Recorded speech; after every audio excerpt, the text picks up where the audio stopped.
ఏమయ్యా ఇంకా డ్యూటీకి పోవా? ఇక్కడే మాట్లాడుకుంటా కూర్చున్నావు. పానం బాగలేదే. రేపు పోతా అని 3 ఏళ్ళ జీతం 1800 దాటకపాయ్. ఏం చేయమంటవే, కాళ్ళు రెక్కలు గుంజుతానాయి, బాయిలో దిగుతా తెలుస్తుంది.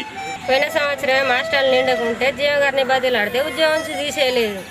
ఈ సంవత్సరం కూడా గిట్లా చేస్తే ఎట్లనయ్యా? అరే భూమయ్య, నువ్వు డ్యూటీ చేస్తలేవా? ఏం డ్యూటీలు అన్నా? ఎంత చెప్పినా అంతే, డ్యూటీలో ఓడు సతాయిస్తాడు. ఇట్లా అయితే కష్టం భూమయ్య. గత 3 సంవత్సరాలలో 100 మాస్టర్ల నిబ్బనులను డ్యూటీలోకి వెళ్ళి తీసేస్తాను. అయితే మా ఆయన ఉద్యోగం తీసేస్తారే? డ్యూటీ చేయకపోతే ఉద్యోగం నుంచి తీసేయకపోతే ఏం చేస్తుంది కంపెనీ? పోయిన సంవత్సరం జీవగారిని బతులాడితే ఉద్యోగం ఇచ్చిండు, మళ్ళీ ఏమో పెట్టుకొని పోవాలన్నా. మన కంపెనీ కార్మికులను నిర్దాక్షిణ్యంగా ఉద్యోగం నుంచి తీసేది. అందుకే కంపెనీ ఒక స్కీమ్ పెట్టింది. ఏం పథకం జర చెప్పరాదు?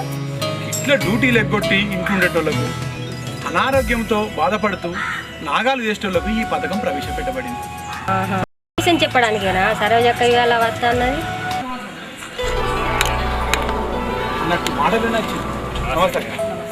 ఏంటో నన్ను కలుసుకుంటున్నారు? లక్ష్మమ్మ బాగున్నావా? ఏం బాగో సరోజక్క, ఎప్పుడు ఇదే కొలువు. అందుకే వచ్చానమ్మా. అన్నయ్య ఆరోగ్యం బాగాలేదంట కదా, ఆ 4000 రూపాయల పథకం ఉంది కదా, అది పెట్టుకోవచ్చు కదా. మేము కూడా కదే చెప్తాను. ఈ పథకానికి మా ఆయన పనికొస్తాడా అక్క? గత 3 సంవత్సరాలలో సంవత్సరానికి 100 మాస్టర్లు నిండి ఉండి 40 సంవత్సరాల వయసు కలిగి 10 సంవత్సరాల సర్వీసు ఉన్నవారు ఈ పథకానికి పెట్టుకోవచ్చు. 100 మాస్టర్లు నిండకుంటే లాస్ ఆఫ్ సిక్కు, లివ్వులు కలుపుకొని 100 మాస్టర్లు నిండిన అర్హుడే. ఈ పథకం ద్వారా ఏం లాభం అక్క? ఈ పథకం ద్వారా మన సింగరేణి కంపెనీ పదవీ విరమణ చేసినటువంటి ప్రతి ఒక్క కార్మికుడికి 10 సంవత్సరాల వరకు 4000 రూపాయల చొప్పున చెల్లిస్తుంది. అంటే ఇప్పుడు అన్నయ్యకి 40 సంవత్సరాల వయసు కదా, 50 సంవత్సరాల వరకు చెల్లిస్తుంది అన్నమాట. ఇదేదో మంచిగా ఉన్నది కదా. నెలకు 4000 రూపాయలు ఇచ్చి పెన్షను, గ్రాడ్యుటీ, CFF ఎగ్గొడతారు. నీకేం తెలుసుకో? అది ఏం లేదు భూమన్న, నీకు వచ్చే పెన్షన్, పట్టు పైసా, గ్రాట్యుటీతో పాటు 4000 అదనంగా వస్తాయి. నేను పెట్టుకున్న తర్వాత ప్రమాదవశాత్తు పోతే ఆ పైసలు ఎవరికి ఇస్తారు? అవే మాటలు చచ్చిపోవడం ఏంది? నిజమే, అన్నయ్య అనుమానం అన్నయ్య చెప్పాడు. ఒకవేళ ఈ LPE పథకం పెట్టుకున్న తర్వాత కార్మికుడు కనుక చనిపోయినట్లయితే ఆ మిగిలిన కాలానికి 3500 రూపాయల చొప్పున అతని భార్యకు కంపెనీ చెల్లిస్తుంది. డ్యూటీలు నీతోటి చేసుడు కాదు, కంపెనీ మంచి అవకాశం ఇచ్చింది. అయితే స్కీమ్ పెట్టుకుందాం. భూమయ్య ఆలోచించి మంచి నిర్ణయం తీసుకుంది. మొన్న 14వ తారీఖు రోజు మన GM ఆఫీసులో GM గారు, AGM గారు ఇలాగే అబ్సెంటిజం చేసే 300 మంది కార్మిక కుటుంబాలు వాళ్ళ పిల్లలతో సహా GM ఆఫీస్కి పిలిపించి ఇలాంటి విషయాల గురించి కూలాంకుషంగా చెప్పారు.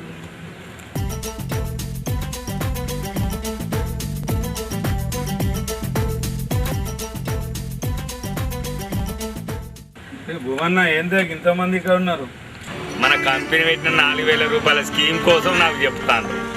ఆలోచించుకునేది ఏమీ లేదు భూమయ్య, ఇది మంచి అవకాశం, దీన్ని ఉపయోగించుకో. నేను ఈ విషయం చెప్దామనే వచ్చాను.